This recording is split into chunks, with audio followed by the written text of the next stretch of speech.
Hello, everyone. Thanks for joining us tonight. I am Jess Joyner from Mountain Shop, and we're here to talk about climbing Mount St. Helens safely. We have Teresa Dalsiger and Amy Graham from Portland Mountain Rescue joining us.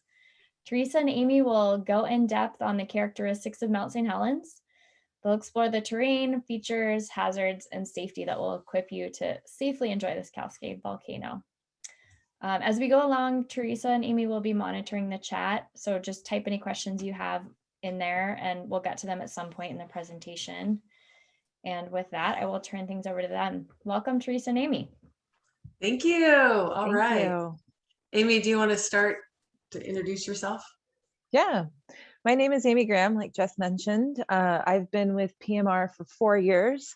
I'm a support level rescuer with PMR. I'm also a board member and the treasurer as well. And I'm Teresa, and I grew up in the Northwest, and I was lucky to be privileged to be raised in a mountaineering house. And I moved away and then moved back to the Northwest about 7 years ago, immediately joined the Mazamas to make friends who climbed since we were going to live here forever. And immediately found this incredible climbing community. And currently I'm in the leadership development program with the Mazamas, working to become a climb leader. And last summer, I applied and tried out for PMR and was accepted. And so I'm currently a deployable trainee with PMR. All right. Amy, I think you were going to do some housekeeping. Yeah, I think like Jess mentioned, if you have questions, please type them into the chat. I think she already mentioned this before, but we'll try and get to them as we're talking, or if there are a lot of questions, we're really going to try and answer them all at the end. So please feel free to type in your questions. And we're going to try and make this as interactive as possible. So we will be asking you some questions as well. And so when we do, please type in those responses in the chat as well so that we can hear or see your responses. So thank you all for joining today. We're really excited to have 133 people right now listening to this presentation. So welcome and thank you for joining. All right. Okay, so I'm just going to go over a little bit of history. I looked it up to make sure I pronounced these things right, but originally Mount St. Helens was known as the Luit or Luala Clough, which means smoking mountain. And then we're going to ask you guys right off the bat, if anybody knows, does anybody know the elevation prior to eruption? If you do, go ahead and throw it right there in the chat and Amy will check and see. The current elevation is 8,328. And there's, look at that. I see that. Yeah. Getting close. That's pretty close. You guys are close. Oh, no, sorry, not 12,000. It was about 9,700. So yeah. The first person who responded was very close. I think 9,677 is what we found online. So nice work. Yeah, and still up on the mountain, there was some sporadic steam venting and minor eruptions that lasted through 1991. I am going to say for the record, and because I'm proud of this, but when I was 8, I was lucky enough to stand on the summit when it was over 9,000 feet. And so that's one of the cool things that I get to say. And also, the day it erupted, my dad was on top of Mount Hood and took a bunch of photos with a bunch of other Mazamas of Mount St. Helens erupting. So that's our little family ditty. I just shared it. It's not really necessary, but I did anyway. Okay. Also, I have notes or we would go on for hours and hours and hours. Next. Yeah, I don't have the experience of climbing Mount St. Helens before it erupted. So yeah, but Teresa now it's has easy. Me on that. It's easier now. Let's just be honest. Okay. So I went up last Wednesday to check out the view. And this is from just at about 6,000 feet looking, while I was ascending, looking back into what was surely going to be an interesting descent later.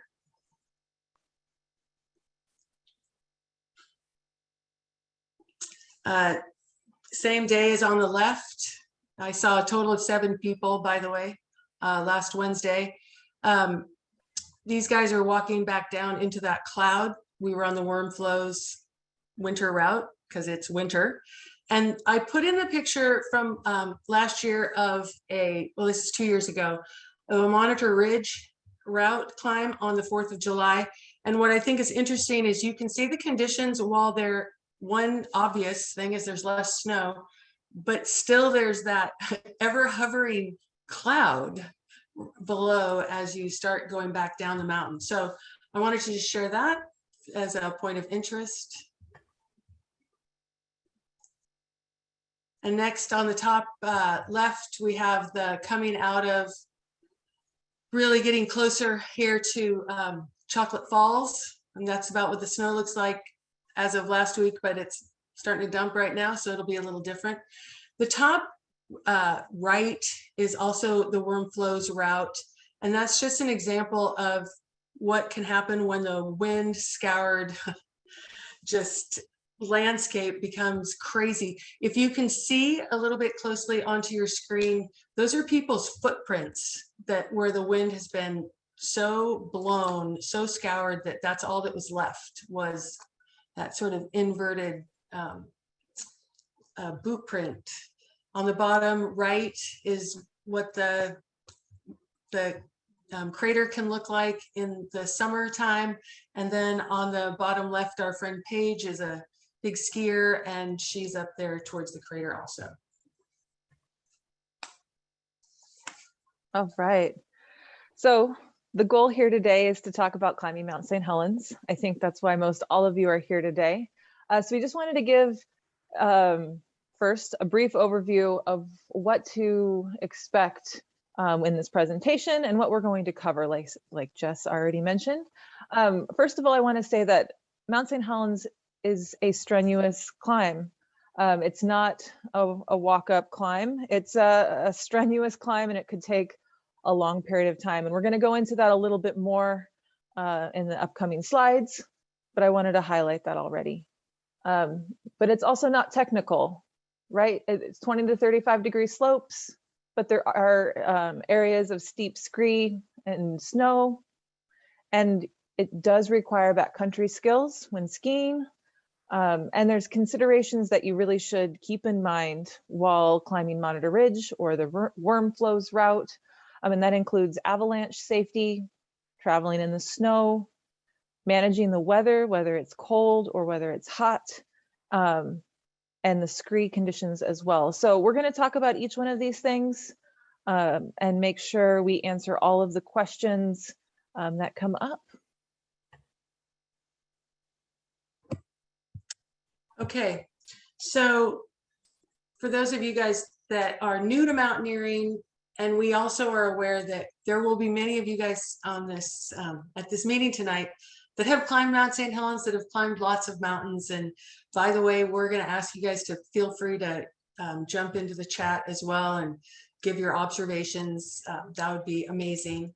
But for sure, one of the first things that Amy and I do when we're starting to talk about looking at a climb is before we even set the date, we look at the forecast and we look at the weather and say, what's going on out there? And so we just wanted to highlight a couple of resources. There are a lot of resources out there. And if you're at this meeting tonight and you have a great resource that we do not mention, please share that with, share that in the chat with everyone. That would be amazing. I really personally like mountainforecast.com and windy.com. Both of these particular sites allow you to go in pretty deep to what's going on at different elevations on the mountain. And one thing that's pretty important as a mountaineer is the wind and what's happening with the wind. And so if you just go to weather.com and it says, oh, it's going to be sunny with a side of mushrooms or whatever it is, that a side of meatballs, then that's not the place to go. The place to go is where you can really drill down and see what's happening at 3,000 feet. Oh, what's happening at 6,000 feet? And then what's going to be happening on the summit? Because the summit winds could be 45 to 60 degrees and it could miles per hour, yet the base could be 10 to 15. So the wind gusts can change dramatically as you're going up Mount St. Helens. So it's important to make sure that you're seeing that. And what's cool too about these two sites is you can expand out and look more sort of hourly by hour as the based on when your climb is. So these are important resources. I think NOAA is also a good resource Yep. to look at too, when considering the day you want to climb. Also, someone else mentioned Mountain Forecast. Yep, right there. Yep. So I will say, and I know that Amy will agree, we've both canceled climbs based on what we saw forecasting. And what's real is that everyone has a different tolerance level. For me personally, and also I'll say as a member of PMR, when I see that winds are forecasted to be at 25 miles an hour, that's my plan B. Carson Hot Springs looks good today. Maybe we'll do something else. You know, because it's not a lot of fun when you're getting knocked down when you're trying to climb. But all aspects of potential weather are important to look at, and again at each and every elevation that you'll be at, because it's true, it's the most disappointing thing to get super ready for a climb, to put all the energy into it to get there and then have to turn around because something that you could have found out beforehand was apparent. So the other thing I wanted to mention is the Mt St Helens Institute.org is also a great resource. They have everything. So it's www.mountsthelens.mshinstitute.org. They have current weather, they have photos, and everything you want to know about permits that we'll cover here too. But when we're done here tonight, that is a great resource to go to. And Amy, we'll go to the next slide. Yeah, and I think someone mentioned in the chat avalanche forecasting, and so there it is. We led right into the next slide. So thank you for bringing that up. Yeah. But Okay, we're talking about NWAC. The mother of all websites for the Northwest here is the Northwest Avalanche Center. This resource is huge and highly recommended. I will say too, I am not the most tech savvy person. In fact, you don't see my hands running this even PowerPoint thing. And apparently I'm not even monitoring the chat right now. So this site is so user-friendly and so easy to navigate through. And I'm really gonna strongly recommend, we all do, to get familiar with NWAC and use that in conjunction with anything else you're using as you're planning a trip. They're going to let you know the current avalanche risk, and it'll help you decide what you're personally comfortable getting into. The other thing that's, I think, is important to mention here is that everyone has a different tolerance level over what they're willing to go into or not go into.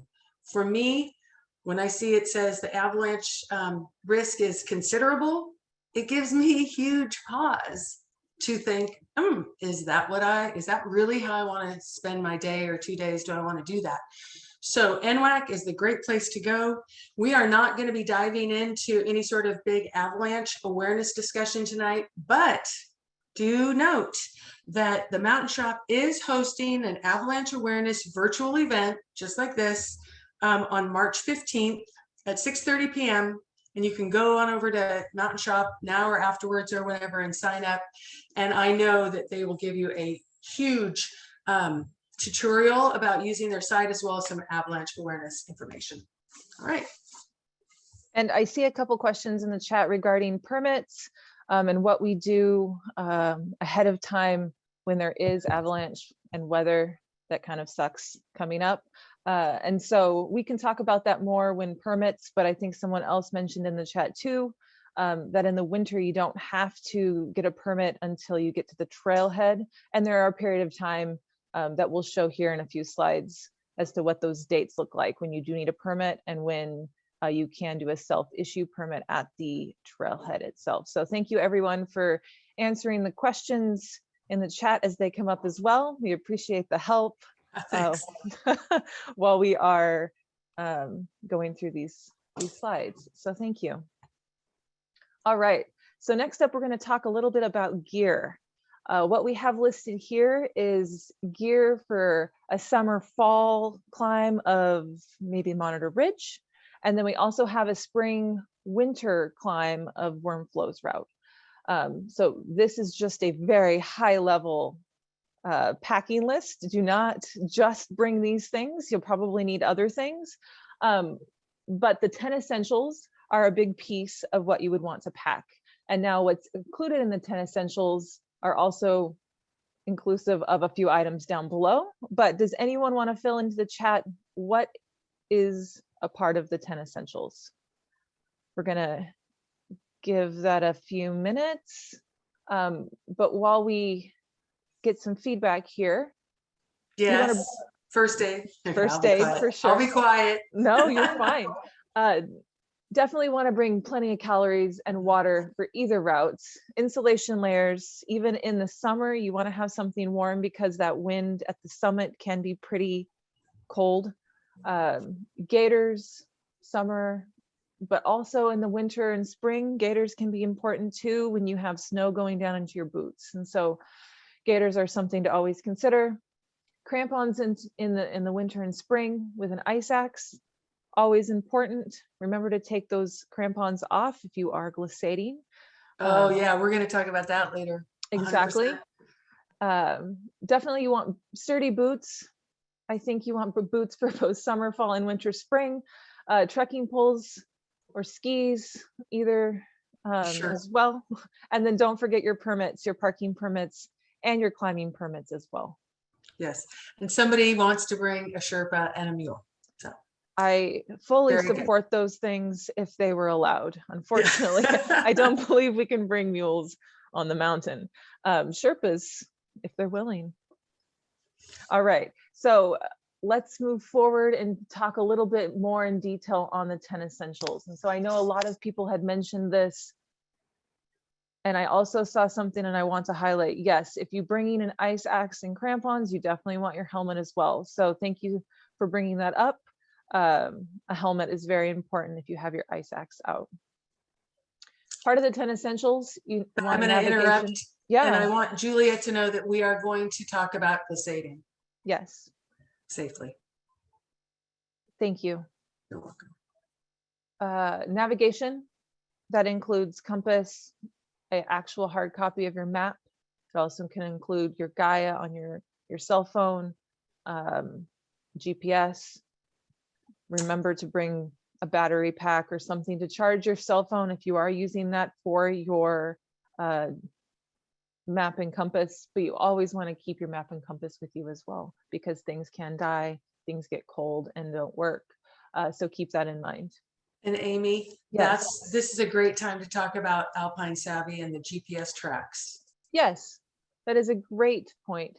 Alpine Savvy is a wonderful website by a great friend of ours who has a lot of really good information in there. And I think there's I don't know how many GPS tracks that you can find to be able to use in your devices. So please check out the Alpine Savvy website. We find it really helpful as well. Let's see, going back, headlamp, extra batteries, sun protection, sunscreen, chapstick, hat, food and water. Make sure you have that. Insulated layers, like I mentioned, whether you're climbing in the summer or in the spring or winter, you always want to make sure you have something warm to be able to put on when it gets windy or cold, or if something does happen and you're standing around on the mountain for a long period of time. It does get cold when not moving. First aid supplies, you want to be able to have a fire starter, emergency shelter, repair kit. These are all things to keep in your 10 essential kit. Anything else, Teresa, you want to add to this? No. Great. Yep, a whistle is also a great item to add. I think all of us have the 11th, 12th, 13th essential that we want to keep with us. And so I think some of these lists will change or have some some of these specific things that fit into one of these buckets. All right. I know there were some questions about climbing permits. So here we are. Between November 1st and March 31st, it's a free self-issue permit at the parking lot at Marble Mountain Snow Park. So if the weather's not great, you don't need to worry about getting a permit ahead of time. The thing you do need to worry about getting ahead of time is the parking permit, but you can get those literally the night before or the morning of to have your parking permit if you're getting a daily pass at the Washington State Snowmark permit site. And that's $25 for a daily pass. So if you're going to plan to go more than once, you might consider getting an annual pass as well. Between April 1st and May 14th, there's an online permit that costs $21. And there's a limit of 300 climbers per day. So those you do need to plan for in advance. And sometimes you're just out $21 if the weather doesn't look great and you're not able to go. So it's just something worth considering. Is it really worth going and climbing the mountain if potentially it's going to be life-threatening for that $21 experience? So keep that in mind. May 15th to October 31st, it's the same price for a permit, and the limit is a lot lower. So there's only 110 climbers that are allowed per day, and you're able to purchase those online. And while Amy switches slides, I'm going to say that we see those questions, and we're going to really address those at the end, most of those, because some of them we'll be talking about. They'll be answered, the questions will be answered as we move through the PowerPoint. So when we get to the end, we'll scroll down and make sure that we've addressed everything. Okay. Yep. And just so that everyone has it, those climbing permits that I mentioned are available online at recreation.gov. And how it works is that at March 1st, 7 a.m., those permits for the next month will be available. So March 1st, the permits for April will be available. April 1st, the permits for May will be available. So you just have to kind of plan a month in advance. And like I said, really keep in mind that, yes, you do have to plan, but really still look at the weather and make sure it's a smart decision to go before showing up and climbing the mountain, or be willing to turn around. I think that's also something worth mentioning too. It's not a problem to turn around after a mile in if that's what the mountain's telling you to do that day. I will also add that if you have the flexibility to climb during the week, the opportunity for permits becomes exponentially greater. So, you know, you might look at a Tuesday, if you can take a Tuesday off or a Wednesday, and yeah, that can make a big difference.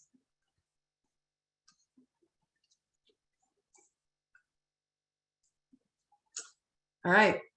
So we want to talk about the routes. Warm flows is there are many routes on Mount St. Helens. We're only going to really talk about two tonight. Warm flows and Monitor Ridge. Down below Monitor Ridge, off to your right, worm flows. It's not warm, it's worm. Okay.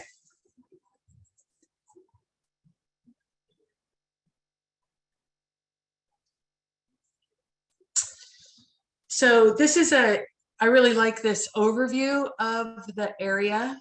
And I think Amy has her cursor. She's going to make a little circle down on the bottom, right down there, nice and slow down a little bit. There's Marble Mountain Snow Park, and that would be the destination parking area lot for the winter climb for the warm flows. And then just up here a little bit higher, on a little bit to the left, is the Climbers Bivouac, and that's the area that you'll start climbing if you're going in the spring or summer to fall on Monitor Ridge, the Monitor Ridge route. I wanted to also point out that the yellow area here on this map is where permits are required. Also, this is just a little extra. I don't know if you guys can see it if you guys are on laptop. If you're on your phone, you might not be able to see it, but there's a little trail that Amy's cursor is going around, number 216. That trail is the Lewitt Trail, and it's an amazing experience. It's about 30 miles to go around Mount St. Helens. You do have to have a permit. You can see you're going right through a permitted area.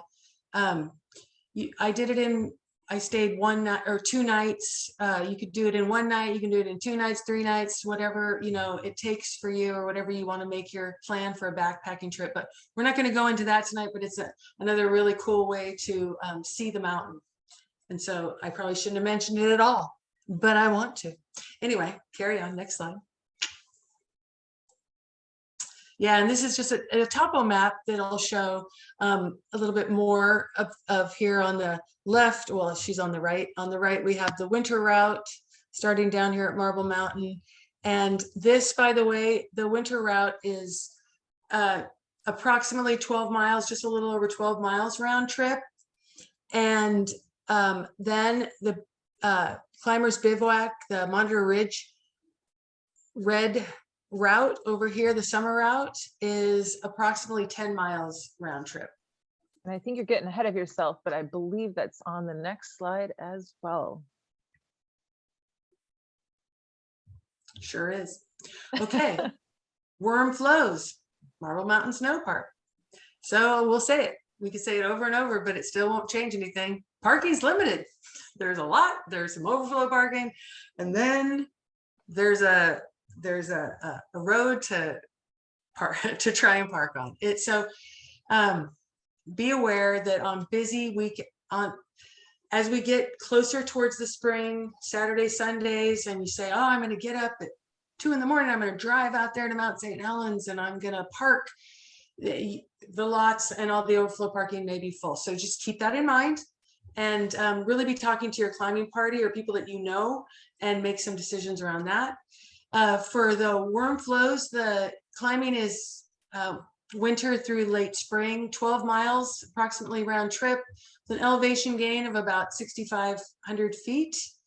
The route winds through the forest. The first couple miles are right there through the snow park, into the lava flow gullies. You'll pass on top of Chocolate Falls and eventually to the snowfields.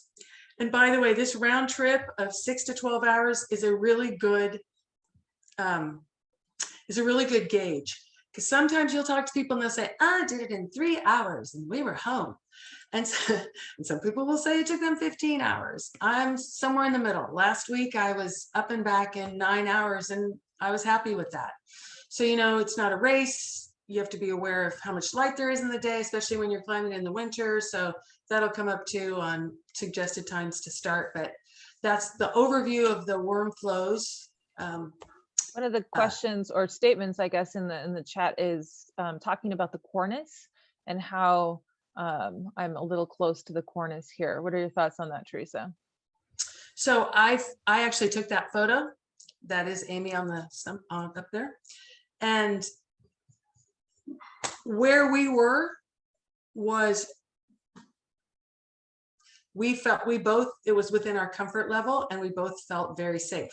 And I will say, the risk mitigator of our friendship here is her. It's Amy.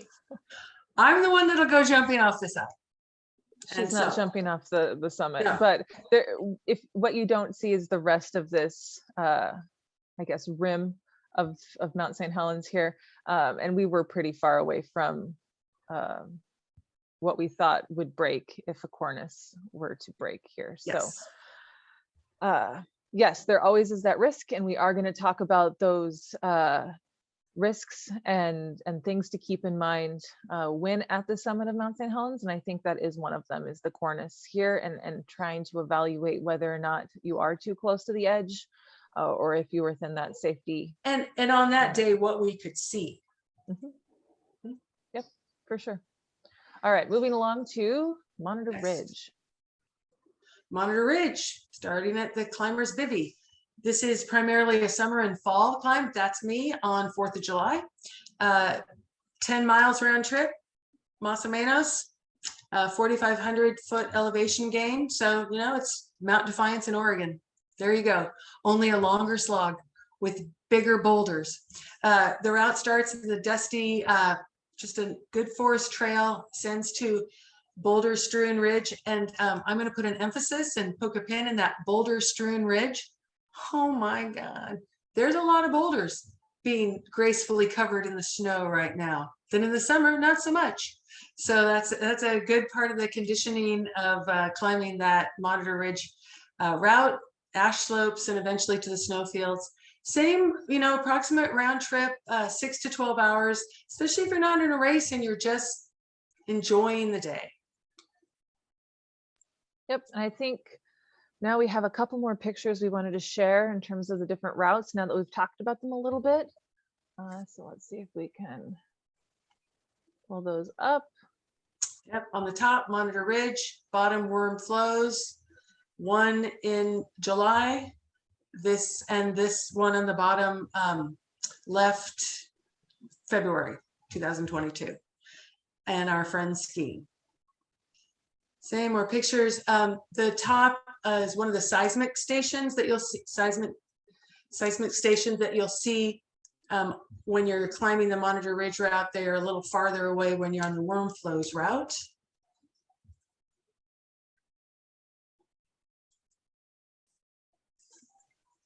Anything else you want to add here? Okay.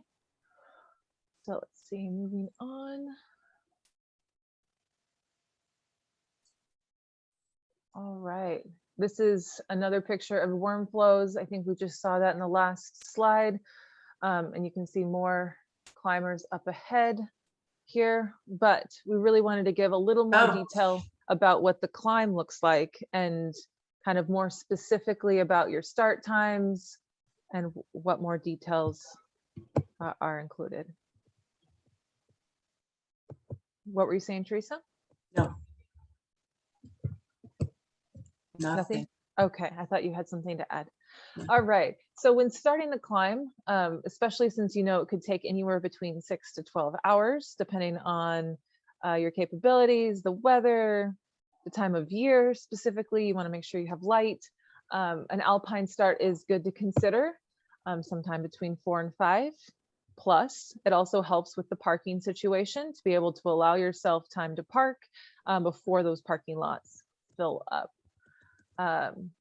Below tree line, like it says here, it's relatively easy. You don't really start gaining a lot of elevation until you get above tree line. The nice part about Mount St. Helens is there are directional poles on the Monitor Ridge and the Worm Flows route that you can see once you're above tree line. Otherwise, it does get confusing, and especially in poor weather conditions where visibility is really poor, these poles can be really helpful. But I do have to say, using your map, compass, GPS is also going to be really important in case poor weather does come in and you're not able to really see the route you ascended. Like this says here, steeper sections for the last 1,000 feet. That's on either route. You're going to have a really ashy, loose surface on Monitor Ridge that does get pretty steep within the last 1,000 feet. On the Worm Flows route, you're going to have steeper snow. This is where you will probably want to bring out your ice axe and have your helmet. Depending on the snow conditions, you might want crampons on as well. So keep this in mind. It's going to be relatively easy. Then there's going to be a period where it does get a little steeper, and then that last 1,000 feet, it is going to get even steeper. Anything you want to add, Teresa? Yeah, I will. And year to year, year by year, month by month, day by day, the conditions change. Yep. And so I've been on Mount St. Helens when returning to descend from the summit and thought, oh, I think I'm going to need to down climb. It's very steep today. And last week, I barely pulled out my ice axe. So, one of the things that really becomes important is that you are prepared, but then also know that if for any of your friends that tell you, or if you hear anybody say, this is just a walk up, we might have said this in the right when we started tonight, but I'm gonna put a pin in this too. This is not a walk-up mountain. It's a long climb, and there are definitely sections of it.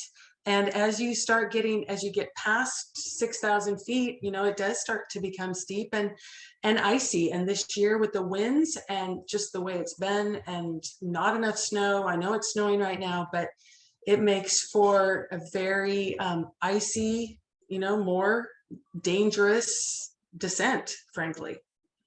Yep. And I think one of the things you wouldn't necessarily see when there's a lot of snow are those poles on the worm flows route. However, on really low snow years, like we've seen in the last year or two, those things are visible. So it just depends on the conditions and the amount of snow that you have and what you're able to do. And I think someone's asking about skiing the route. Yes, we have a lot of friends who do skin up and ski down. But that all depends on the snow conditions too. So yes, provided there is snow coverage, you are able to skin up and ski down during the winter, early spring. Yep. But again, that's all depending on the year and those conditions.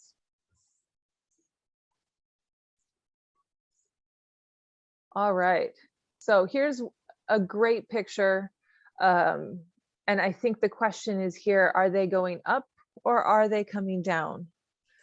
And the reason I ask that question is because a lot of times on Mount St. Helens, or any of the volcanoes in the Cascades for that matter, there can be times where up and down can look the same. So type in the chat, let me know what you think. I know there's some clues that give away what they really are doing. And yes, everyone is catching on that, yes, they are all going up. But this could easily be people going down too if they didn't have their boots in uphill ski mode.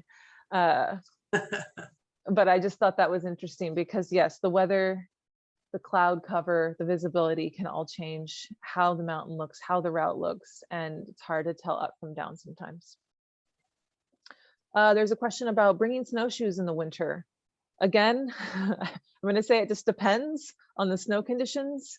And I think something to add too is to read trip reports. You're able to see what other climbers were doing like a day before, 2 days before.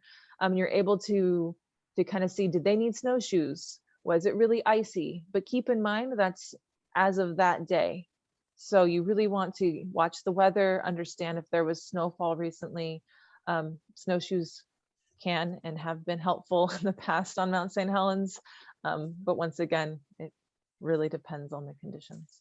And since you just answered a question, I think it's fair that we answer Julia's question, which was, given I have an AIRI training, but I've never climbed Mount St. Helens, I'm trying to figure out if it's easier to climb with snow covering the boulders or the shorter route with the boulder field. Well, if you're asking me, I've had 5 knee surgeries, which is fine. I'm not a complainer, but I'm telling you, the last time I climbed that Monitor Ridge, I was like, I'll never do that. I don't need to do that again. I've done it enough. So I tend to go towards the worm. Yeah. I tend to go towards the snow. Easier I love the snow. Is relative. Yes, I love the snow, but there's a special part of me that really does enjoy Monitor Ridge. And so I do like going up the boulder field. That was the first way I've climbed Mount St. Helens. I've climbed it many times both ways. It's just sentimental for you. It is. It's sentimental. But there's pros and cons to each. Yeah. Snow is going to be easier. I agree. It also has other risks associated with it. Yes. Too. I think there's Jeff thinks so too. Oh, the heat's obnoxious in the summer. We'll get to that. Yeah. We'll come back to that. There can be very hot days in the snow as well. I'm just going to be in your bikini. Yes. No. Don't do that. Please don't do Too much sunscreen. All right, we're going to move on now. Okay. All right, now we're moving into some typical climbing hazards. Okay. Are you taking this, Teresa? Nope.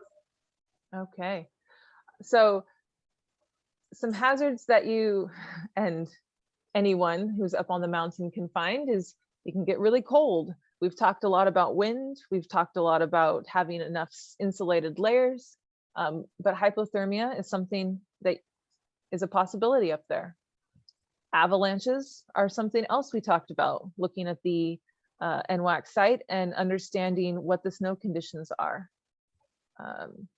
Another thing to keep in mind are snow bridges. And when there's not enough snow, there can be these hidden bridges and moats and holes that you can fall in through. And so post-holing is something that really is a hazard as you're hiking back down after a long day and it starts to warm up the snow, the sun starts to warm up the snow. You can punch through and potentially twist an ankle or get stuck. All of these things you want to keep in mind.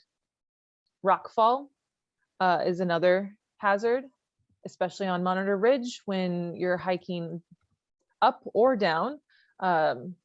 Rocks can fall off these ridges and you could be right underneath loose rock that tumbles down on top of you. I think Teresa just talked about climbing in her bikini. Sunburn is something that you're really going to have to be careful about with this situation. So I said, need a lot of sunscreen to prevent that, but sunscreen is part of those 10 essentials. Make sure you're always applying. It can get you even if it's a cold, overcast day. Up on the top, that last 1,000 feet on the Monitor Ridge route especially, there's a lot of ash and loose rock and small tiny pieces of abrasive material that can fly in your face, that can, when the wind picks up, be pelting you in the face and the arms, wherever you have bare skin. So make sure you have plenty of layers to be able to cover up when that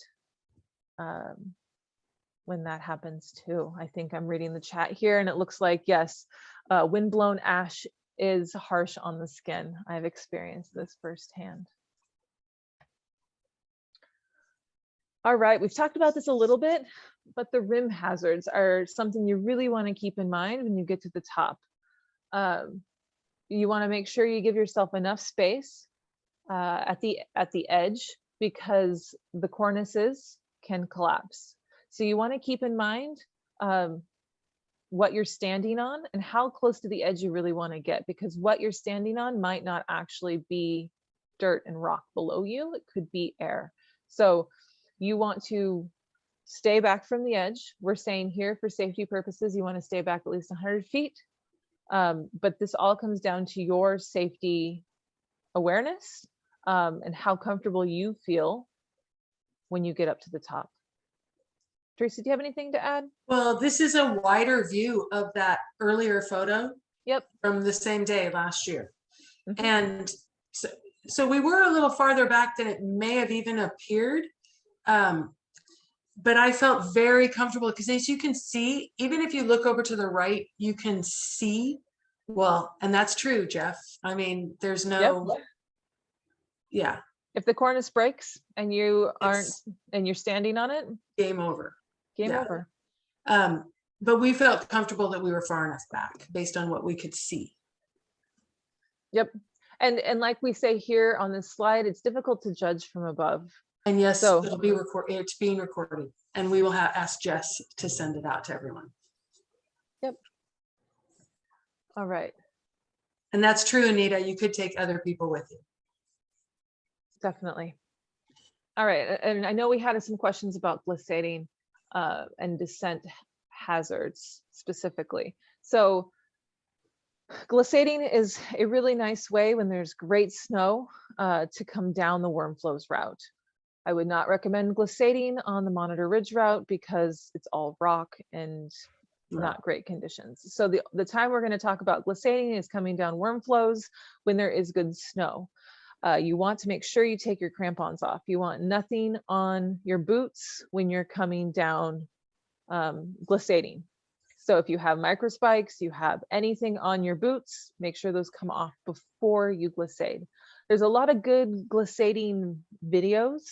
I believe I might be speaking out of turn, but PMR might even have some, or maybe The Mazamas have some YouTube videos out there on how to glissade and the proper way to use your ice axe. We're not going to go into that today, but please make sure to watch some videos on how to safely glissade so that you're not hurting yourself or others when coming down that way. Speed control can be challenging. I think this is something someone mentioned in the chat, is that they didn't have an ice axe and they slipped and got out of control pretty quickly. Even with an ice axe, sometimes it's hard to control your speed when glissading. So if it's too icy, it might not be the right time to glissade. It might be best to walk down the mountain with your crampons on because it's too icy. I also think too that it's okay to not glissade if all your friends are, and just say, I'm gonna walk. I've done that before. I've done that, and then I've surprisingly had other people in my group say, oh, thank God, I'm walking. I didn't want to get in that. Yeah. And so it's okay to assess in the moment, like, do I feel comfortable? Does this look like this is beyond my experience level? So we say here, speed control can be challenging. Speed control is challenging, not can be. You start going, maybe I'm glissading wrong, but the wedge was never worth it. Okay, see, I need to stay out of the chat. Yep. You start going fast, especially if you're on any kind of steep slope. So if you're watching other people and you don't like what you see, they seem like they're out of control, it's all right to walk down. There's no shame in that. And if your friends are your friends, they will say, good on you, you do you. And I think I see something in the chat here as well. And I don't have statistics on it, so I can't give you actual numbers, but I think a lot of injuries, maybe the majority of the injuries, do come from glissading. And I think that's, and the descent. So I think that's something to keep in mind, that it's a really dangerous part of the climb is coming down, because not only are you more tired because you've already climbed all the way to the top, but now that you're coming down and it's icy, perhaps things can potentially go wrong. Yeah, and also I guess I'll ask you guys to say in the chat, why is it so important to take off your crampons? What could possibly go wrong? That's a great question.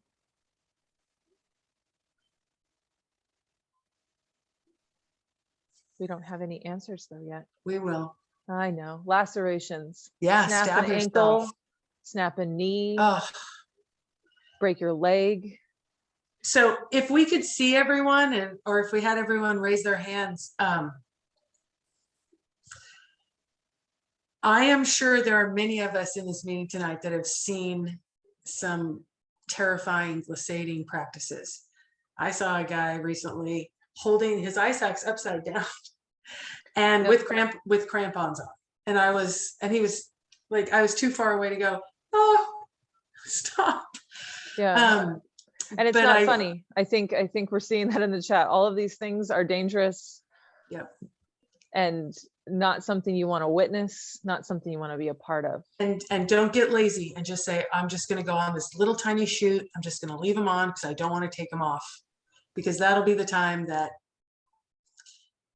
I also want to throw out there that this also applies to other mountains, like Mount Adams, for example, not just Mount St. Helens.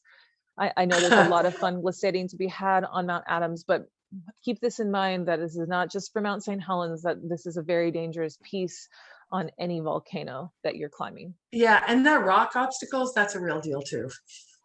Yep, for sure. Even in the winter, there's still uncovered rocks. There's rocks that are barely sticking out of the snow, and you don't want to run into those as well.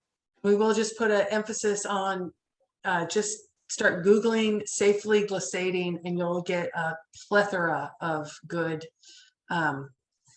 techniques if you haven't had a class or signed up for or taken a mountaineering beginning class. Yep. Okay. Another hazard that we've also talked about is route finding, right? We've mentioned this quite a few times because it's a very important piece. Ridges look similar from below, and below. Something that I always try and do when I'm on a climb is to turn around as I'm heading up the mountain, just to look at what that terrain looks like when you do turn around. Because a lot of the times you're so focused on getting up to the summit, getting up to the ridge, that you don't actually take a moment and turn around to see what it looks like behind you. Finding or keeping a GPS track, I think that's a really good way to keep on track and to keep on track on the way back down as well. So you can follow that same exact route. Gaia is a great tool to be able to do that. Someone asked if we carry wands. I haven't carried wands on Mount St. Helens. I think that's something you could do. But if I'm carrying wands, that probably would mean that the weather's not great. What is a wand? Oh, a wand is something you would put in the snow to A little flag, little marker. like a flag or marker, like Teresa said, that would help you find your way back down again. But if I'm using wands, I'm typically trying to pinpoint where crevasses are. And I've used them more on mountains like Baker and Rainier, for example. Gaia is our preferred route keeper for having a preloaded GPX track already loaded into Gaia is really helpful. Gaia is amazing. And that's what, so I'm going to go back to alpinesavvy.com. Huge resource, again, super user friendly. You can go into right into his site and easily find all the tracks. You can upload them and have the tracks so you can follow how to get back. Because you can see on this picture on the bottom, that's how I descended Mount St. Helens last Wednesday. And I will tell you, and you can see Mount Hood is back there in the distance. So when I walked down into that cloud, literally I could see to just beyond my feet. And it would have been very easy to follow somebody else's tracks. Yep, like it says here, footprints can descend different routes. You could go down the wrong way. And I know we've talked about that on different mountains too, that you don't want to start descending the natural way that the mountain will lead you sometimes, because it ends up cliffing out potentially. But following your footprints, not footprints, but footprints in Gaia. So using these breadcrumbs within a GPS. Do you want to explain what that is? Someone has a question about that. Oh, what are GPS breadcrumbs? Waypoints. So within your GPS, you're able to mark a location that you're at in that moment. And so then maybe you take 50 steps and you do it again. So it's just a good way to mark spots along your path, along your route, so that you're able to follow it on the way back down. And also, so last week when I was coming up in this cloud, I didn't have to set waypoints because I already had the route all the way to the summit, and I knew I was going to follow that exactly back all the way back down. Yep. But I do want to share that I saw a Facebook post just the other day from the Gifford Pinchot National Forest / US Forest Service page on Facebook. So this is from 5 days ago, stating that almost every weekend over the last month, at least one climber or group of climbers have made a 911 call and requested search and rescue assistance in route finding mishaps on Mount St. Helens. So it's happening, and part of the conversation in that post was it's happening more frequently, more and more. So even though I did say originally and that it's crowded on the weekends, I'm not following somebody else up the mountain or down the mountain. I know where I'm going to go. Where's my car parked? They might be skiers that are parked in some other place, and they're going to go skiing off somewhere else. I can't follow them. So just being prepared with your GPS. And I know some of you guys are writing in the chat, I have it, but I don't know how to use it. Okay, I'm like 1,000 years old, and I am just getting comfortable with the technology and literally being able to say, okay, I know where I am, and comfortable, really, really comfortable with my compass. And really, so it's never too late. to just sit down and take the time that it takes to watch. Going back to Alpine Savvy, they have navigation classes galore. And there's on YouTube videos. How to use everything in YouTube videos. But I Yep. do know from the trusted source that it's going to teach you the right things for mountain Yep. climbing, etc. Anyway, yeah, we can't overstate this. Yep.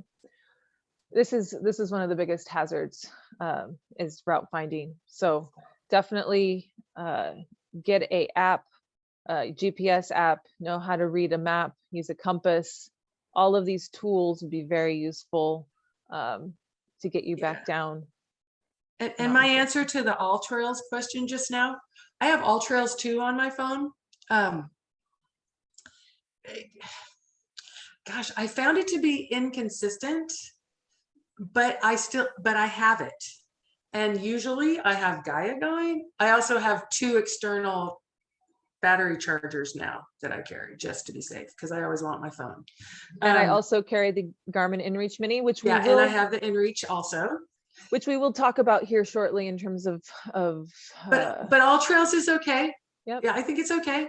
Just make sure that the route that you downloaded, the route that you want to follow, not, make sure that you're going to the front page or whatever the page is of Mt St Helens for the climb, and not somebody else's track. Yeah, I think someone else said All Trails can be inconsistent as well. Yeah. I think we've both found inconsistencies with All Trails, and we really like using Gaia. So no, we're not sponsored by Gaia. We just really like using Gaia. So. I'm not sponsored by InReach either, because I have a mini one, and I couldn't, if I downloaded maps in there, I wouldn't be able to see them people. No. So I have my InReach there's an app that's connected to my phone for my InReach, and I use the phone that's connected to my Garmin, and then the InReach is there for the SO. It's there, right there on my shoulder. Okay. Yep. And I think that's Amy's moving us along. Yes, that's what we're going to Okay. talk about when we talk about when things do go wrong. Some of the tools you can use, like the Garmin InReach Mini, to be able to call for help. So, Teresa. Okay, and yes, I'll say it again because someone just asked again. Yes, this session is being recorded and it will be made available, unless Jess from Mountain Shop tells us something different, but I don't think she's going to. It's available. Okay, yes. So we've had all this conversation. You got, it will be yes. Anyway, you're prepared, you're with your friends, you're with one friend, whatever, you're out there. So what could possibly go wrong? I love that. So we want to just spend a couple minutes letting you tell us all the things that you think that could go wrong on your climb. Just reading through someone's message here about their Gaia not working correctly. So inconsistency. That's a bad thing. That happens. Injuries. An injury, dehydration. Yep. Getting lost. Bad weather. Hypothermia. Losing your GPS device. Definitely. Slipping on the gravel. Not enough water, food. Dehydration. Yeah. Right. Cramps. I think these are great. Great things. Altitude sickness. Oh yeah, snow blindness. Okay. So we're going to switch gears. My friend has been there several times. Okay. Fall. So someone asked earlier, it was something about a snow moat or a bridge, a covered snow bridge. Amy, do you want to speak to that at all? Yeah, so it's a moat or a snow bridge that's covered in snow. So you have enough snow to where it's a hard thing to explain. There's a path that's now covered in snow, and there's probably like a moat, meaning a hole on either side of that bridge, and it's all covered in snow. And so when the snow starts to melt, or when there's less snow on the ground, then there's a smaller layer of snow, and you could easily punch through and fall into that hole if you're not exactly on that bridge. Did I explain that for you, Teresa? Yeah. Okay. So that's another thing that can happen. Yeah. And last Wednesday, just getting up a few hundred feet before the summit. And I did notice that there was a little bit of a sunken section to the snow that came kind of in a 4-foot straight line for about 20 feet. Anyway, I stepped on by and punched right through and saw there was air and blue below me, and just threw myself out before anything bad happened. And But this I is will on Mount say, St. Helens. this I'm is just on gonna- Mount St. Helens. And I'm going to tell you this right now. All I could think about when I was standing up, looking at and taking a picture of it, if you're friends with me on this and you're at this meeting, then you saw the picture already on Facebook. All I could think about was, oh my God, I'm so glad I'm not going to be on the news tonight. So yeah, hazards are real. There's real hazards. And so when something goes wrong and you're there, one of the first things we're going to shift gears and be super serious for the next few minutes. You know, your friend is glissading or you're glissading. Gravity always wins. That's right. Unless you're blink of an eye guy. You're glissading, your friend is glissading, somebody gets out of control, and they're not sure if their ankle's broken or maybe their leg is broken, but something's gone wrong, or maybe they've dislocated a shoulder or something's happened. And so the first thing that you're going to do is everyone's going to stop for a moment and look at what's happened. And one of the things about Mount St. Helens, I will say, on a weekend, on a warm, busy or cold, busy weekend, there will be many people probably. On warm flows during the week or Monitor Ridge during the week, there will not be as many people around. But you have to assess pretty quickly, like what's next to this injury. And it may be hypothermia. You may walk up to someone who is hypothermic, who can't walk very well, or their level of consciousness is something's wrong, and you can tell that something's wrong. So first you'll decide what kind of emergency this is. So you'll ask the questions. Will everyone here, everything with whatever's happened, can everyone survive here without a rescue? Does that look like that's possible? Can you prevent the situation from evolving into a life-threatening injury? Is that possible? And can the group or can your group self-evacuate? And if the answer is no, seeking emergency assistance becomes a priority. And the first thing you're going to do is call 911. That's the very first thing you're going to do. So we just talked about this a little bit, but you know, it's going to be your cell phone, your personal locator beacons, your inReach, your Spot, your satellite phone. Send for help. Call 911. And if you're in an emergency, the cell service is amazing right now, by the way. So, but you can't always rely on that. But you can't rely on it. Yes. But I found the last 3 times I've climbed it, the cell service has been very consistent. Now, I hope other people pitch in, but yes, I'm really going to rely on my inReach to be clear. If there's an emergency, I'm going to push that red button, the red SOS button. Yep. And if all things fail, like you don't have an inReach mini, you don't have your cell phone that's working, and someone needs to go for help, which means they go to where there is cell phone signal, or there is a way to be able to call 911. But the first thing you really want to make sure is you're in contact with the emergency services, because 911 is what's going to connect you to, let's see if I can move these slides, the rescuers. So Mount St. Helens rescuers, they fall under the Skamania County Sheriff's Department. So PMR, we fall under Clackamas County Sheriff's Department, and the Mount St. Helens rescuers fall under the Skamania County Sheriff's Department. So everyone falls under, everyone meaning search and rescue volunteers, they fall under a sheriff's department. And that's why calling 911 first and foremost is the first step, because then they connect you, you who needs help with the rescue organization. The volcano rescue team on Mount St. Helens, like we say here, provides skilled volunteer search and rescue services under the sheriff. So that's what we do on Mount Hood. We also provide secondary resources on Mount St. Helens as well, if they need additional search and rescue personnel. I think you've also seen stories or news articles about helicopter support that's happened on Mount St. Helens. There are helicopters potentially available. It just depends on if they have staff at that time. And it's provided by different areas. So they come from Astoria, Whidbey Island, or even Yakima. However, it all depends on the conditions. Say it's a whiteout condition, say it's really windy, night, these sorts of situations are going to make it very difficult to get a helicopter. And I believe, I don't know how much Mount St. Helens helicopters charge for a rescue, but I do believe that if you are picked up by a helicopter, it is going to cost money. Yes.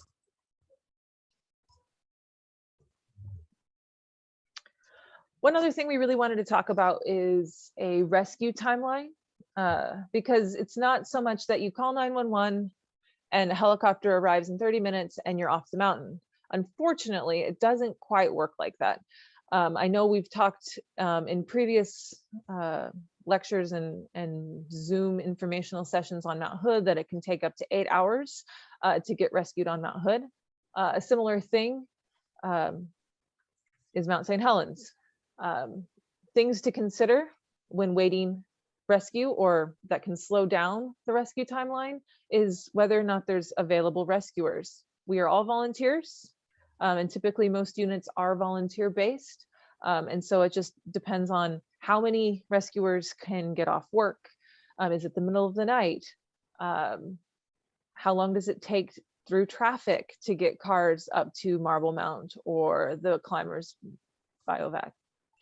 What's the weather like? What's the road conditions? What are some of the other hazards that we're going to, as rescuers, have to get through in order to get to you, wherever you may be on the mountain?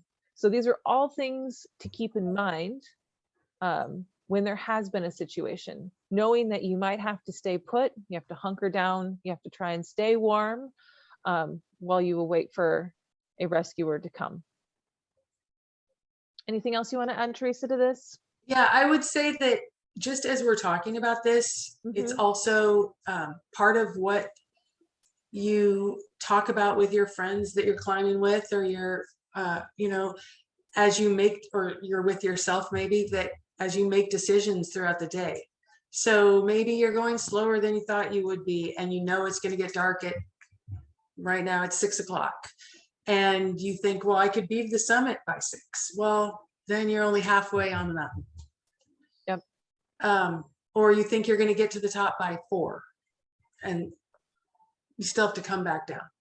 And are you comfortable in the dark? Are you going to be comfortable in the dark? Do you have a headlamp? Do you have a trusted GPS system that works, that you can check? You know, and this is even outside of the rescue scenario, but you're making decisions. I think that's why we lead into this before we get to this rescue component of, if you're prepared and you're really making good decisions, then that helps mitigate some of that, but not all the time. And sometimes the most prepared group, you know, someone can slip and on an ice cube on a big freaking mountain, and down you go. So, you know, the best laid plans. So this is why we're, you know, as we move into this, like, now, what are you really going to do here? And this, I think this is probably the most important slide that we have tonight. Yep. If something's gone sideways and you're going to be waiting for 6 hours possibly. Exactly. So if you've already called 911, you've talked to the rescue group, and they're on their way. Now what do? You're on the mountain, it's probably cold. First thing you need to do is have a plan to keep everyone safe and try and mitigate someone else getting injured or someone else getting hypothermic. You want to make sure everyone's eating, drinking, and that you've been able to create some sort of shelter while you're waiting it out. And make sure you are feeding the person who's injured. I just got off another class course I'm taking. And anyway, one of the things the instructor just told us about hypothermia, which is just so good at the top of my mind. Water, even hot water, coffee, tea is not going to help a hypothermic person. Calories, they need calories. So get food from wherever you can, from all your people around you, and make sure that that injured person is eating. Yep. And that everyone else is eating too, so Everyone that you else, also yeah. don't become hypothermic as well, because you want to make sure that you're all able to support and take care of each other. You want to continue to assess the situation. You want to keep the resource or the rescue team informed of what's happening. If something changes about the status of the patient, you want to let us know and make sure that you're communicating the information that you have if something changes, and making sure that the communication lines are still clear. So that means you also stay put. You don't move unless you have to. And if you do, you want to make sure you alert the sheriff and that person you're in communication with, so that there's no confusion about where you're at on the mountain, because you've probably relayed a lat long, latitude and longitude, or a location of where you're at on the mountain, and that's where those rescuers are going to go. So you don't want to move and then the rescuers arrive and they don't find you. So you want to make sure that there is communication open, that you listen and follow the instructions that the sheriff gives you on the phone. If they say to turn your cell phone off and call back in 10 minutes, you want to make sure you are doing that, because that would protect your battery, making sure that you do have a way to communicate, because sometimes we found people have lost their battery power because their battery dies in the cold. But making sure you're having a way to either charge your battery if you have an extra battery pack or something to be able to keep your phone charged, and that maybe you're turning off all other cell phones to be able to have other ways of communicating if one cell phone does die. You also want to make sure you're ready to depart quickly. When rescuers arrive, they're going to quickly get to work to make sure that they can get the injured person off the mountain as fast as possible. So you don't want to have all of your stuff strewn everywhere if you can help it, and make sure you're ready to go once they are arriving.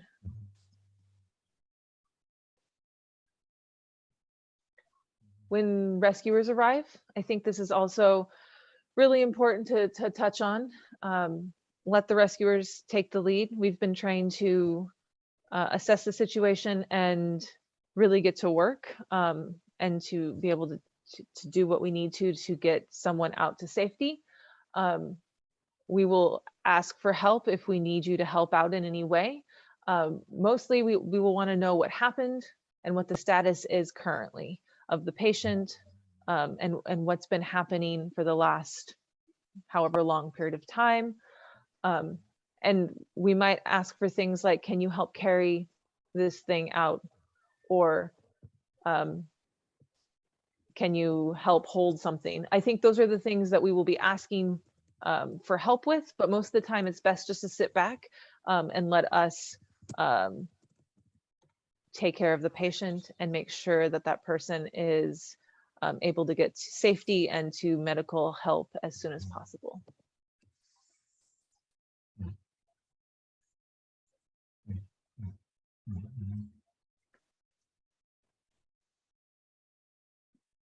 And I think we've wrapped up all of our slides for today. We're going to touch back on some of the questions, but just wanted to leave you with some information on Portland Mountain Rescue as well. I have mentioned that we are 100% volunteer based, and we operate under Clackamas County Sheriff's Department, and we don't charge at all for rescues. We operate fully on donations by the community. So thank you again for participating with us today. We're just going to spend a couple minutes now going through some of these questions. So if you haven't wrote in a question or haven't had your question answered yet, please feel free to type that in now. And we're really going to try and make sure we answer everyone's questions, since we do have some extra time. And we wish we could see you guys and wave at you, but I know we know you're there. for sure. Okay. All right, so Anything new? no, unfortunately, Mountain Shop does not rent GPS beacons or transceivers. Wait, Mountain Shop rents transceivers, beacons for Avalanche purposes, but not the GPS devices. So I'm clarifying these things from Jess. One of the questions is, are ropes ever used? I think one of the things I mentioned at the very beginning of the presentation was that it's a non-technical climb. I've never seen ropes being used. I wouldn't use ropes on Mount St. Helens. So the answer is no.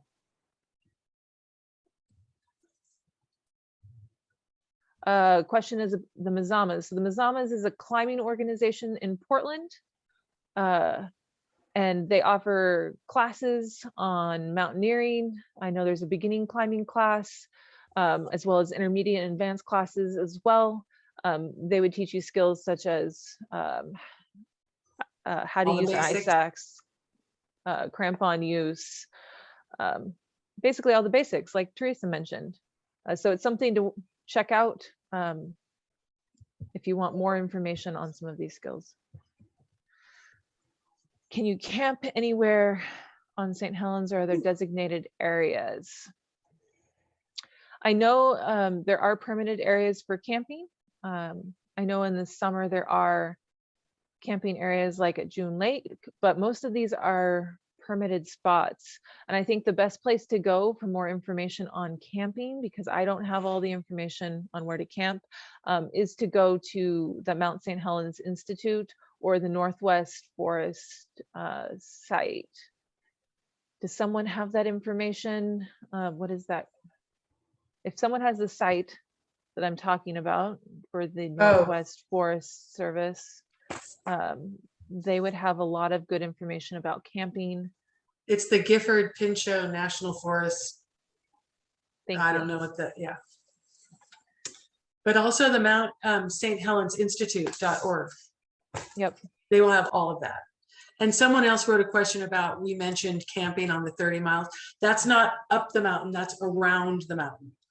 And there is camping, there's dispersed camping along that trail, but you still need a permit.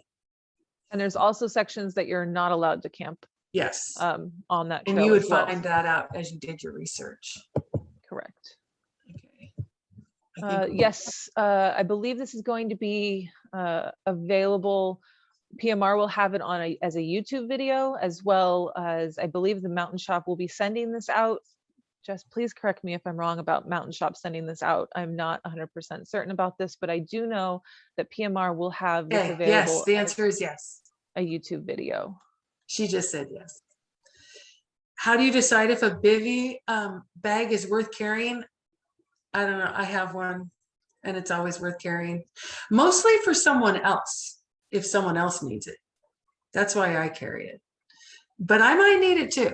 So it's always good to have an emergency shelter, yeah. right? And a bivy bag is a good source of warmth. If it is getting cold, you can put that around you. You can crawl into it if you need to get out of the elements.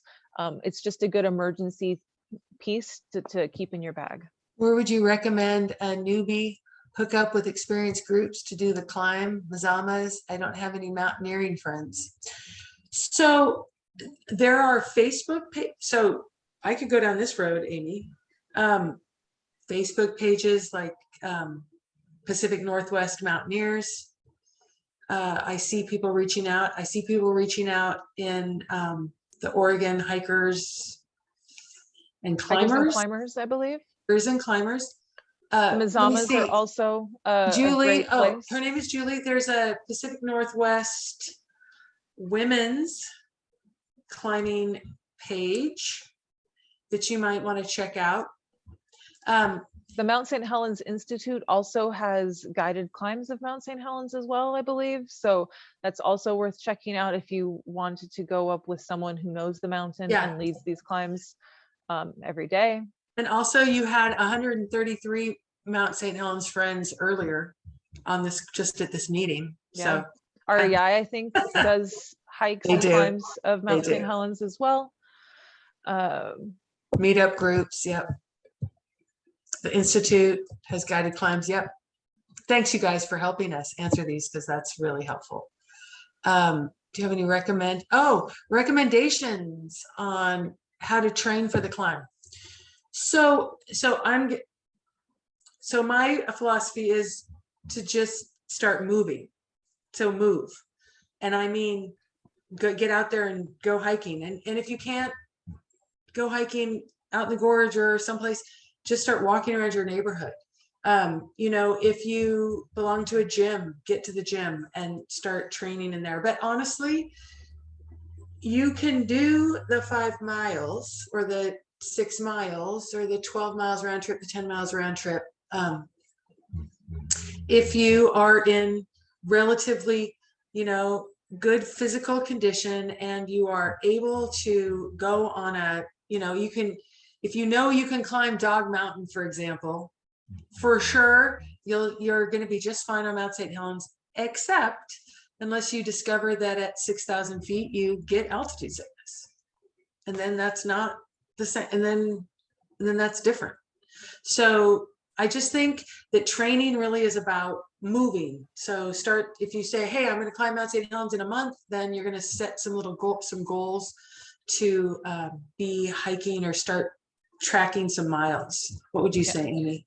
I think the most important thing is getting up elevation as much as possible. So if like you said, but if that's possible. Moving. Yeah, so Dog Mountain, Mount Defiance, some of these hikes are really King good Mountain, hikes Elk King. To use as training hikes to get ready. And doing a few of these are really, really important, especially when knowing that it takes 6 to 12 hours to climb Mount St. Helens. See how long it takes you to climb Dog Mountain, for example, and see how you feel after doing that hike. If you feel like you're really tired after Dog Mountain and it only took you 3 hours, just imagine what it would be like to do it for another 6, for example. So these are things to keep in mind when doing your hiking training hikes, to see how you feel, to practice using your gear. Do you like using poles on the way down? What kind of food do you like when you're on a hike? These sorts of things are all really important and good training opportunities prior to getting up Mount St. Helens, for example. Are there any other questions? Well, yeah, I'm trying to see this. Sorry if this is a dumb question. There's no dumb questions. I can't scroll to it to see the whole thing. Oh, Guy, thank you. Timberline atop of Palmer. Yes. Kings Mountain. Yes, these are also the all Palmer great hike is a great training hike. I'm thinking about trying to head up Mount St. Helens Friday, but the avalanche risk has been higher because of recent snowfalls, with the next 2 days looking clear. Do you think the avalanche risk may be less by Friday you're talking about? Well, I know it's snowing today. It's forecasted to snow tomorrow. Yep. So I don't turn around and go right up to a mountain right after a snowfall. Like immediately after a snowfall. And again, look at Northwest. Yep. Look at the avalanche, look at Northwest Avalanche Center. Read that. They also write a summary that they're really detailed for people like us that can go, okay, do I really want to do this? Because they'll say, you really don't want to do this. Plus you want to see how much snow is falling, what the conditions look like, what those reports are, or what they're viewing on these avalanche, the NWAC site. Yeah. They're looking at the wind and all of the factors that are going to play into the way that the wind is the way the snow is slapping, the way the direction the wind is blowing. Yep, it all depends on what happens between now and then. It's really too soon to tell if it would be a good time to climb or not. I think it's a day-by-day process, and you just really have to look at the weather, the conditions, what's happened over the last period of time. So unfortunately, we can't give you a clear answer as to whether or not it would be smart to go. And yes, the Mountaineers is a great resource. And someone said, Yes. this is not just many, there are several questions about microspikes versus crampons. If you only have microspikes. So I would not climb Mount St. Helens in the winter without crampons available. Agreed. I might have microspikes as a, oh, maybe I'll only need microspikes, but I'll definitely have crampons. So I would not, with a clear conscience, be able to say, just take microspikes and you'll be fine. It's been an interesting year up there right now. It's icy. It's similar. Mount Hood is similar right now, just a big old ice cube. Luckily, we're getting some snow right now, so maybe that snow won't all blow away, but I don't know. So just be prepared for it to be steep and slick. So microspikes are fine, I think, for Mount Defiance or Dog Mountain when you're not using snowshoes. Someone asked about snowshoes too, about worm flows and snowshoes.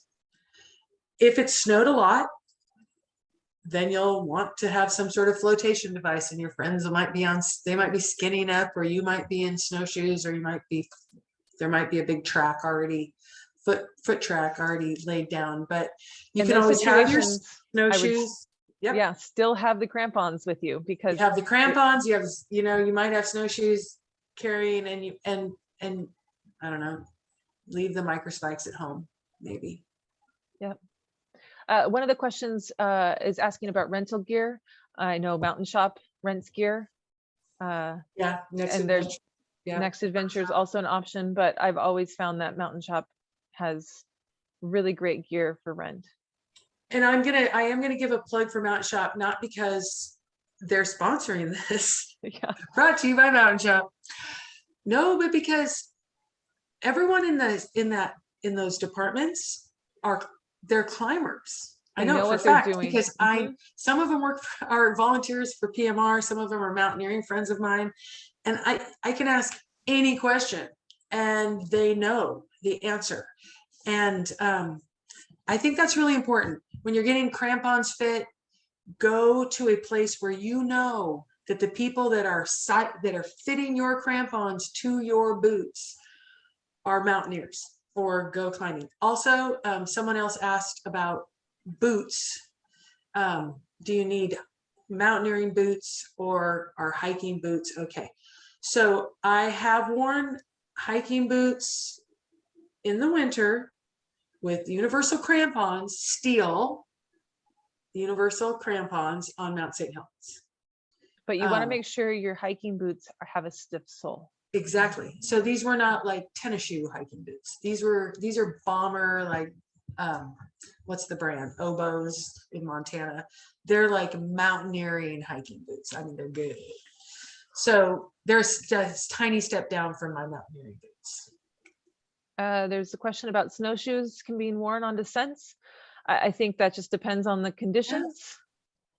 Yeah. If you're going up to knee or waist deep snow, you might want to have your snowshoes on while going down, so that you can stay on top of the snow. Yeah. Yep. Mountain Shop definitely rents mountaineering boots too. For sure. Definitely. Hi, Jess. Do you need crampons, ice axe in June on Monitor Ridge? We're getting into a lot of the gear questions. So thank you, Jess, for coming online so you can help answer some of these. Yeah, in the summer, you might, yes, when you get up to the snowfields, there are snowfields. They could still be steep in June and July. On Monitor Ridge.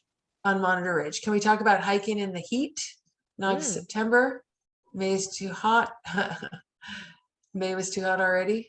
Okay, so what do you want to add about heat, Amy? Bring extra water. I think we've talked a lot about cold weather, but hot weather, I mean, heat exhaustion is a real thing as well. Making sure you maybe pack extra water. Maybe your friend start earlier. If you know it's hot, the earlier you start, if you guys get up there and start doing your walkout at 3 o'clock in the morning, you will be happy campers.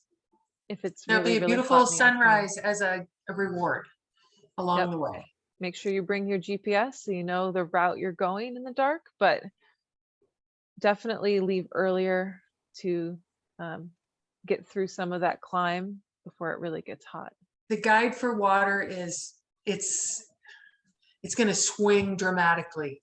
So I don't know if there's an actual guide. I try to have, I'm not going to say, you say what you carry. She carries more. I do. I probably carry about 3 liters of water with me when I climb, but I also bring extra. I'm the, like Teresa mentioned, the conservative climber in our group. And so I'm bringing a lot of water just in case I need to share it with a friend, in case I want to mix something with electrolytes into it to give it a little extra boost. But In case we passed one of you guys on the trail and you didn't have any water, and we love you and we want to share with you. No, but I bring a lot of water just because I know I get thirsty. That's just what I drink a lot while I'm climbing, and so I'm prepared for that. So I think going on these training hikes, you get to know what works for you and what makes sense for you on the mountain. Maybe you don't need a lot of water, but maybe you do, and it's good to know that before you actually get onto Mount St Helens. Ooh, we're over our hour. We're at an hour and 34 minutes. So Jess gonna kick us out. But we just want to do this before Jess wraps this up and goes, we're done. If someone asks a question and we missed it, would you rewrite it in there? Because I don't want anyone to feel like they got blown off or ignored. Oh yeah, I always have water in my car. I'm like, it's 2 miles from now, I'll get there. Someone mentioned noon tablets, like I mentioned, electrolytes. How many people die? I don't know how many people pass away on Mount St Helens per year. I don't know the answer either. Oh yeah, take a stove in the winter or in the summer. It's fun to have. It's good to have. And sometimes it's nice to have. And sometimes, and maybe if you're ever in a situation where you're going to need it, you'll be happy you have it. Anything else? Did we miss anything? Nobody's saying, you guys are just saying thank you. Are there water sources on the hike up? On Monitor Ridge, I don't believe there's typically a water source. On worm flows, I mean, well, there's chocolate fall, but you're not going to go down there. No. Yeah. I would say unless you're planning to melt the snow, there's not great resources for water. You guys are welcome. We really appreciate you guys. Yeah. Oh, out of state, for people out of state, I don't know. You'll have to say more. Do you mean like traveling here? What is SMART? I don't know what that is. If your question about being out of state or from a different country is, and you, oh, I see. I got it. Or you have to have a permit, I guess you just make your travel arrangements and hope for good weather. Or and allow extra time in your travel plan. Allow extra time. That would be, that's really the main thing. Giving yourself some time to make sure everything goes smooth. And be willing to not have a summit of the climb. Like that needs to be something to take into consideration because of weather. What is it? Conditions, those sorts of things. And Jess, this is the last one we'll answer. What is SPART versus SAR? Well, search and rescue. Yes, you're allowed to sleeping in your car. Yes, sleeping in your car is allowed because I've done it. So I hope so. I hope so because I do it. I've never been dragged out before. So yes. You just need a parking permit. Yes. I don't know what SPART is. It must be a different search and rescue group. Anyway. An acronym for something. Yes. I don't know either. Too many acronyms in my head. I can only keep so many. Okay, Jess. Hi. Hi. We'll answer this one last question. How busy is it on Mother's Day? I'm going to tell you what. It's all permitted now. So there's only so many permits they give out. How many do they give out? 200 or something? 110, I think is what I said. Yeah. So that'll be the most people there are on Mother's Day, and put on a little tutu and have a good time. I guess it just depends on the day Mother's Day falls. Oh yeah. Mother's Day is a no permit. Yeah. Okay. Thanks you guys. Amazing. Thank you. All right. Thank you so much. You're welcome. Yeah. Huge thanks to both of you for talking to us about climbing Mount St. Helens. All right. So many questions. There's a lot of really great questions, a lot of engagement. It was super fun to to listen to it. I'm excited to get out there. I haven't climbed it yet this season. So. Oh, yay. Call me. I'll go. I'll go. That would be amazing. For everyone who asked, this presentation was recorded. I think they said that a couple times, but just to make sure everyone gets it. And a link will go out to the Mountain Shop YouTube channel in the wrap-up email that I'll send out tonight.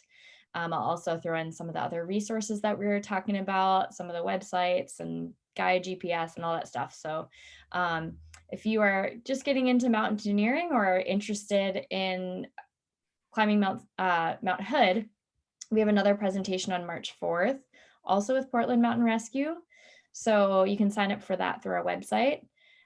We also do rent gear. We rent mountaineering packages. So if you don't own stuff and you are interested in doing it, we rent mountaineering packages with crampons, boots, as was said, ice axes.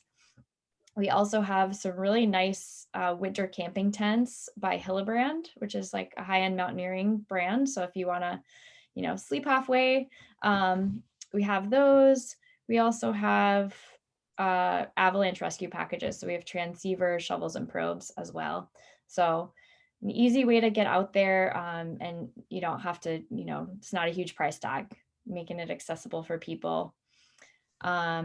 Last thing I want to mention is this coming weekend, Mountain Shop is hosting a ski mountaineering race to raise money for Northwest Avalanche Center.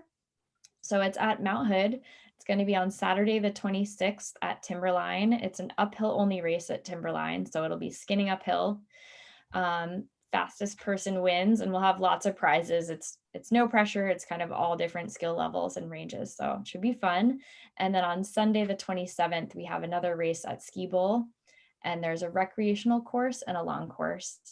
Again, it should be fun. It's a mix of all different people and levels and experience, but it's just a fun way to get together, raffles, prizes, awards, and a chance to support our local Avalanche Center. So if you're interested in signing up, it'll be on our website and on Ultra Sign Up.